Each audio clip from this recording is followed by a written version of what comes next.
हरि भजना बिन काळ घालवू नको रे, संत संगतीने उमग आनुनी मनी पुरते समज, अनुभवावी न मान डोलवू नको रे, हरि भजना बिन काळ घालवू नको रे, विवेकाचे ठरला बोल ऐसे बोलावे की बोल, विवेकाची ठरल बोल ऐसे बोलावे की बोल, आपुल्यामध्ये उगीच चिखल घालवू नको रे, हरि भजना बिन काळ घालवू नको रे, सोयरामने ज्ञान ज्योती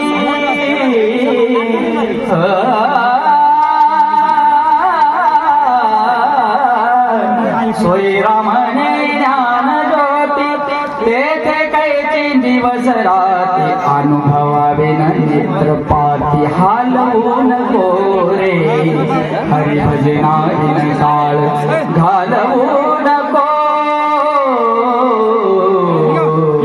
पुंडलिक हरि भजना बिन काळ घालवू नको रे, संत संगतीने उमग आनुनी मनी पुरते समज, अनुभवावी न मान डोलवू नको रे, हरि भजना बिन काळ घालवू नको रे, विवेकाचे ठरल बोल ऐसे बोलावे की बोल, विवेकाची ठरल बोल ऐसे बोलावे की बोल, आपुल्यामध्ये उगीच चिखल घालवू नको रे, हरि भजना बिन काळ घालवू नको रे, सोयरामने ज्ञान ज्योती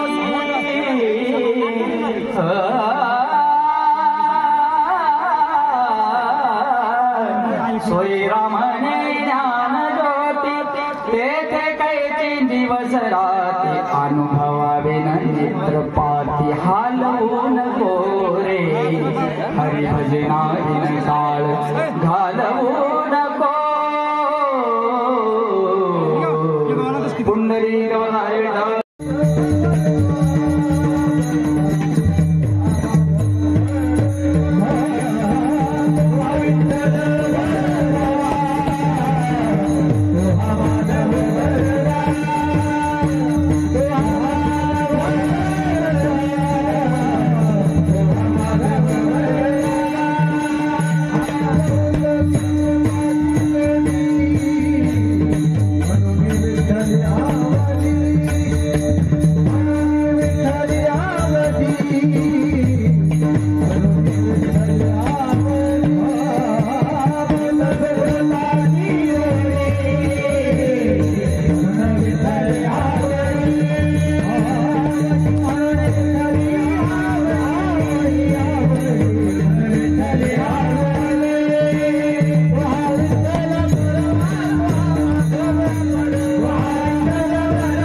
एकदा तरी मरणाच्या आधी कुठं जा?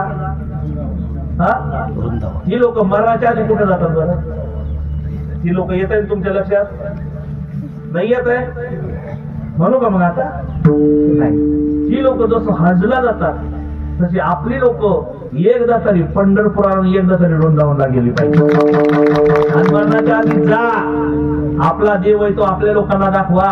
आपलेच भामटे नास्तिक झाले आणि आपल्याच लोकांनी आपल्या देवाची बदनामी करायला सुरुवात केली. पण आमच्या देवासारखा देव दुसरा कुठलाच नाही, जगाच्या पाठीवर नाही. या देवानं सर्व जगाला विश्वमोहित करणारा देव म्हणजे माझा भगवान परमात्मा आहे. आणि या भगवान परमात्म्यानं अशा अनेक लीला केल्या. करता करता भगवान परमात्मा थोडे मोठे झाले, गोपाळांच्या संगतीत आले. आता गोपाळांना म्हणले, गोपाळांनो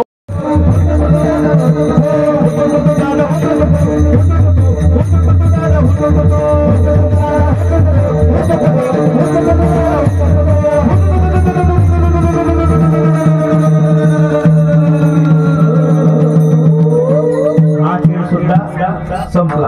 आता तिसरा खेळ, सर्वांनी टाळी वाजवा. खेळ बावरा, खेळ बावरा.